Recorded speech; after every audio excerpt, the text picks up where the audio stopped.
حدیث میں آتا ہے جنت میں وہ شخص بھی جائے گا جس کے پاس رائی کے دانے کے برابر بھی ایمان ہو۔ قیامت سے قرب قیامت کی نشانیوں میں بھی ایسی حدیثیں آتی ہیں جس میں آپ صلی اللہ علیہ وسلم نے فرمایا کچھ لوگ آئیں گے قیامت سے پہلے صرف ان کو اتنا پتہ ہوگا لا الہ الا اللہ۔ صحابہ نے کہا کیا ان کو محمد رسول اللہ نہیں پتہ ہوگا؟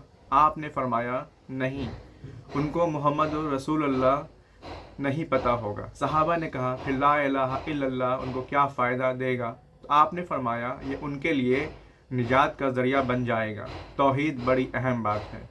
تو رائی کے دانے کے برابر ایمان کا کیا مطلب ہے؟ مطلب ہے کہ اس شخص کا ایمان مکمل تھا، اس نے کبھی اللہ کے ساتھ شرک نہیں کیا، لیکن اعمال نہیں کرنے کی وجہ سے وہ رائی کے دانے کے برابر یہ مثال دی جا رہی ہے۔ اعمال نہیں تھے، توحید پرست تھا، شرک کبھی نہیں کیا، کفر اور شرک پہ نہیں مرا، لیکن گنہگار تھا جس کی وجہ سے ایمان کو مثال دی جا رہی کہ رائے کے برابر ہے۔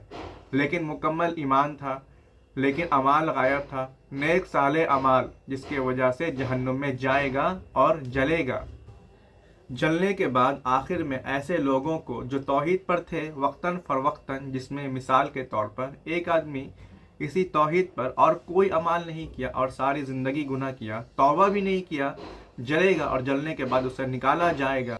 تو جو حدیث میں رائے کے دانے کے برابر تذکرہ ہے، محدثین اس کی شرح کرتے ہیں، اس کا معنی ہے اس کا ایمان مکمل ہوگا، شرک نہیں کیا ہوگا، کفر نہیں کیا ہوگا، شرک اور کفر پہ موت بھی نہیں آئی ہوگی، لیکن بہت زیادہ گناہ کیے ہوں گے جس کی وجہ سے سزا بھگتے گا، سزا بھگتنے کے بعد جنت میں جائے گا۔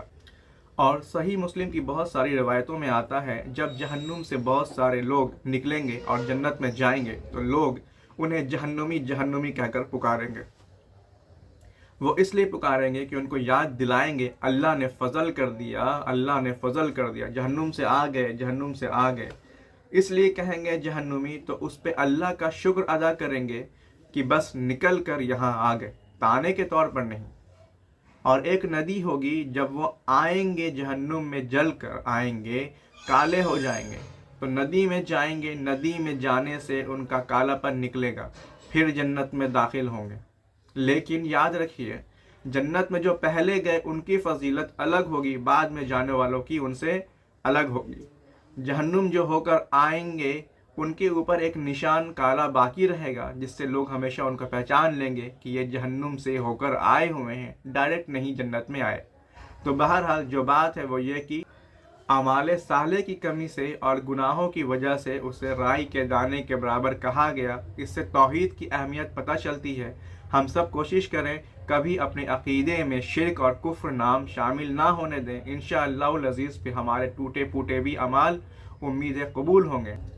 لیکن توحید نہیں آئی پھر پہاڑوں برابر بھی اعمال کیجیے، وہ قابل قبول نہیں ہے اللہ کے پاس۔